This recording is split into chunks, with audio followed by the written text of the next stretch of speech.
The furnace adventure continues, where originally there was a furnace sitting right there. We now have an empty space. And safety first. There it sits over there. Anyway, safety first. I managed to remove the thing without breaking anything, and that's good. And, well, the gas line here, the supply for the gas, I've shut off the valve, most definitely. But besides that, the feed for the furnace, I went ahead and took off the line that was there and put on a cap so that if for some reason some dumbass were to open that valve, there still would not be a gas leak. A redundant safety factor. And also with the electric, well, over here in the box, we got the thing turned off and taped shut. So even if for some reason some dumbass were to turn that on, what we've done is capped off the wires. Double redundant safety. Safety first. Anyway, the task at hand is, well, I tore the old furnace out, and that gave, and also the new furnace, well, I went ahead and took all this face stuff off the front, and what I found inside was an instruction manual that I've already found very useful, but boy, I got to do a lot of reading yet before I install this thing. And also some kind of parts, which I haven't even looked at what those are. So it's going to be a few days before I actually get that thing installed. And in the meantime, well, there is the Snowball Effect. I'm looking at the floor where this furnace is going to be sitting, and oh my, this is the 100-year-old floor in terrible condition. It's the base of it is still there, but the surface, well, we can still see bits of where it was painted red, and there's some traces of some gray paint also. But, well, anyway, where the furnace is going to be sitting here, unless I do some sort of repair on this floor, there is always going to be dirt and water collecting underneath that. And so, well, before I install this little beauty here, I think what I need to do is repair this floor. And that's what the whole topic of what we're doing here today is. Is this the camera shot I wanted? Somewhere about like that, huh? All right, good enough. All right, so what I've done here is lots of water, and I have washed and washed this floor over and over and over again to get as much dirt as I possibly can off of it. And now what I'm going to do is I have, where is it? Here it is. I got a bag of Portland cement. I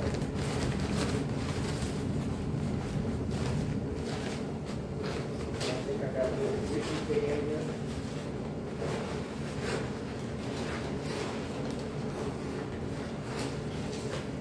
Here we go, and I'm just going to start doing this all over this whole floor.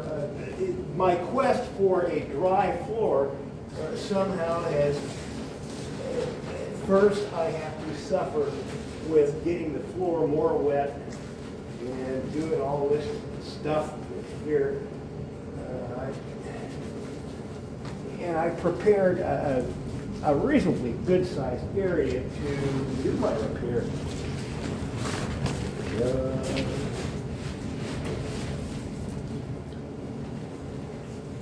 First thing, as I said, we're putting on this Portland cement stuff. And boy, just look how it soaks in with all the water I put on here. Because, well, I got to resurface this floor, and once it is resurfaced, should water get upon this floor, then it should properly make its way to the drain that I put in quite some time ago. All right, enough of this portless. Well, there's more here, right in this spot.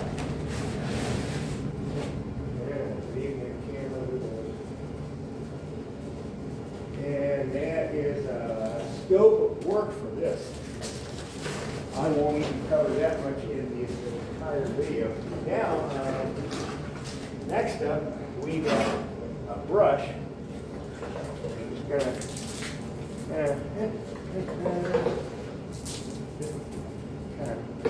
put some more water atop of all that cement I just put on. We don't need room here anymore. Geez, I gotta actually start bending over. Spread this around like this. So that I'll have, this is what I'm using as a bonding agent. Water, water, water.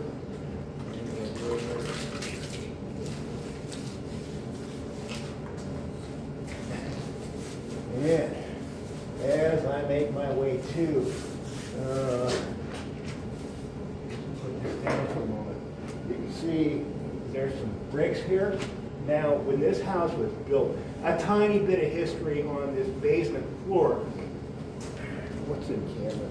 I think we can just see a steel column up on the top left corner of your screen there. The house is supported by steel columns that support steel beams that go support the floors above. But prior to installation of all that steel, which is original to the house, the builder was in such a hurry that they put in a summer beam to support the floor, and that beam, now let's take you around. When this house was built, that summer beam was supported by these big two posts here that they were removed. One of them sat right there on this pile of bricks. That was always meant to be temporary, but for like 96 years before I came along, those posts never got removed. And likewise, the second one was somewhere between all these columns, as if that's not a busy enough place already. There was another post right there, wooden post. So some cleanup has already occurred in the basement, just in the whole structural thing. And where was this camera again? Is this the shot? Yeah, somewhere in here. Oh, I gotta raise it up just a touch. Like this? There we go. Okay, now we got a soaking wet floor here.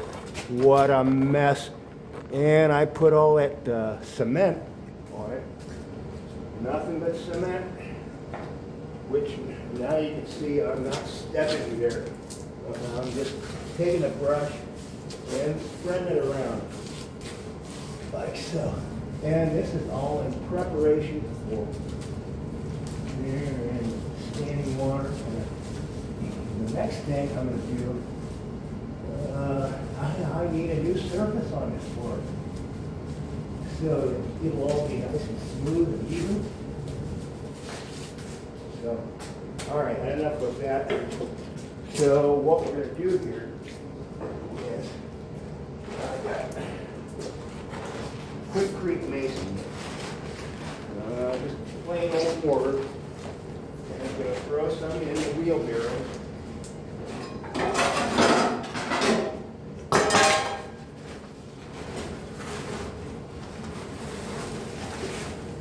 And oh boy, I got more on hand because I know this is not going to be near enough, but hopefully enough for this video. And yeah, that's actually, and again, water. We gotta have water to put in there, so. Why, do you really need for me to bring the camera around and show you me mixing this stuff, or can I just mix it in a moment?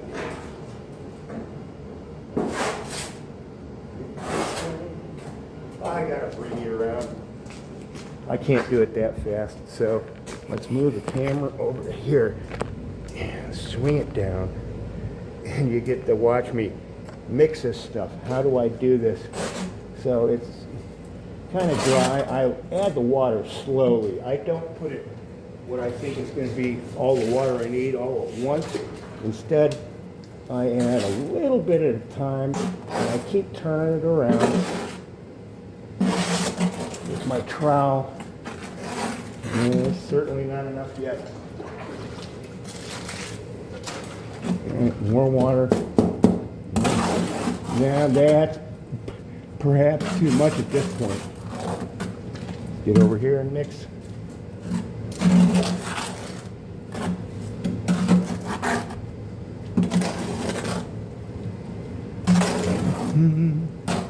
Yeah. So I don't need any kind of machine to mix this kind of stuff. A small little batch like this, just mix it by hand. If I had some sort of machine, I would spend more time setting it up and then cleaning afterward than a little bit of time I spend mixing this. That's my thinking about it anyway.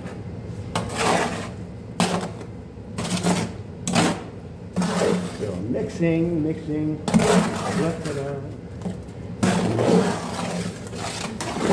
All right, that's getting close. For the sake of speed, I want to just start sloshing it down. No, I am going to mix this stuff reasonably well before I start throwing it on the floor. Coming over to the other side again. We're going lefty.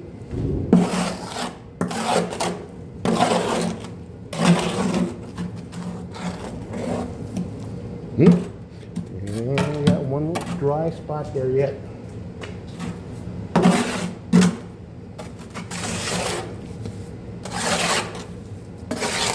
And with that, the stuff is pretty well mixed.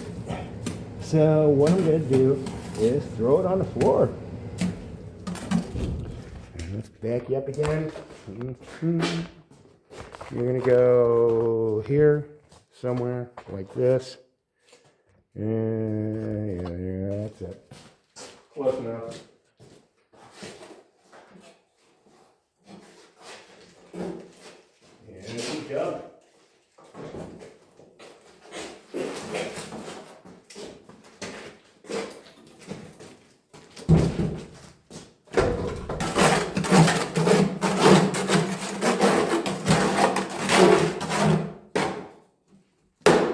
And some little yucks, I can still get out of there. Let's keep going.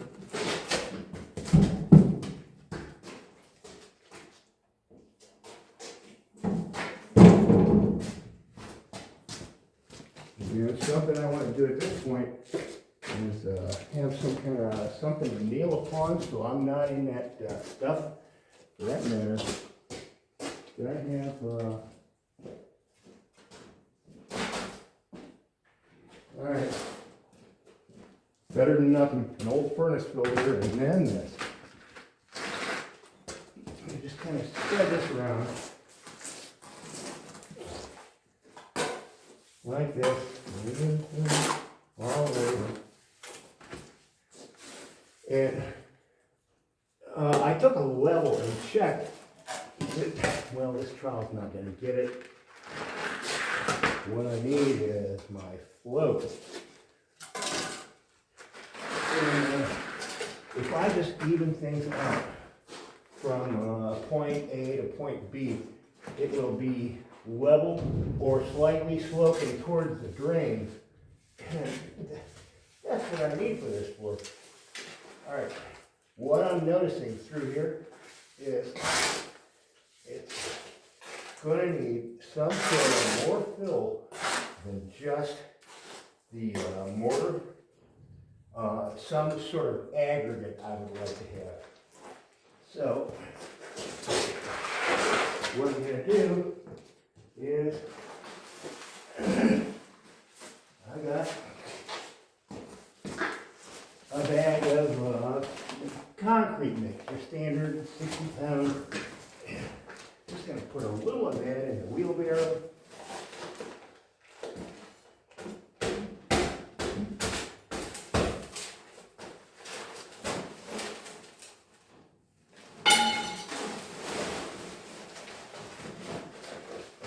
Again, not too much. Geez, this part of the bag's gone. Maybe a quarter, so I got maybe 15 pounds of that concrete mix in the wheelbarrow.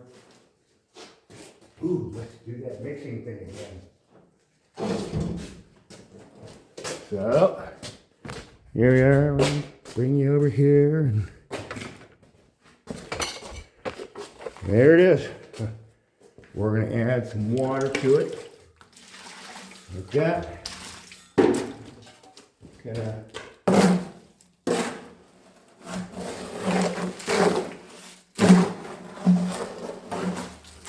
and if I make this a little bit of a sloshy mix, not too heavy as I do.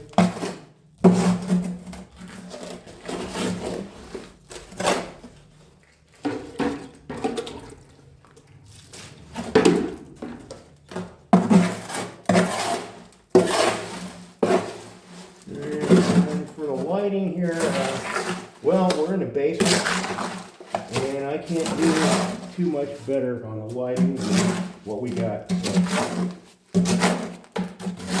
comes the break. All right, sort of, not as well mixed as that, not quite yet. Mix.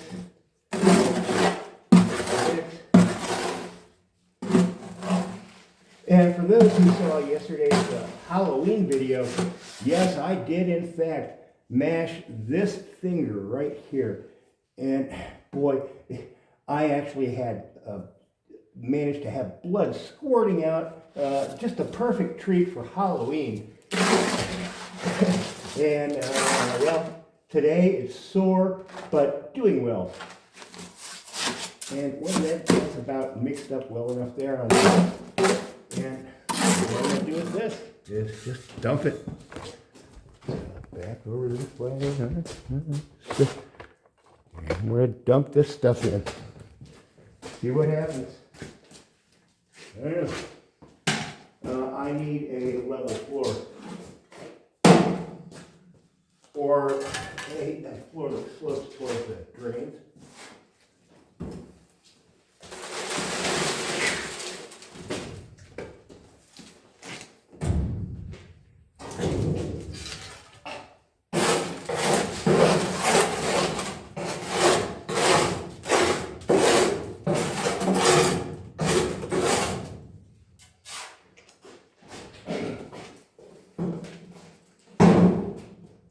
And again, there are more crumbs in that wheelbarrow, but for the sake of expediency, I'll dig them out after the video. So I'm going to take this and just kind of throw it in all through here, like this. And I'm just hoping that if I take my float, and this can go away. And go over the counter. We'll try this here.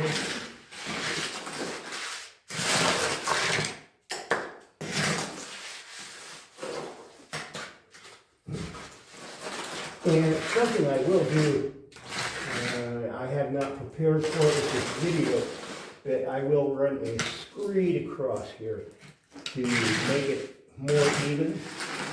For patchwork I've already done, I found that has created a very, very flat surface.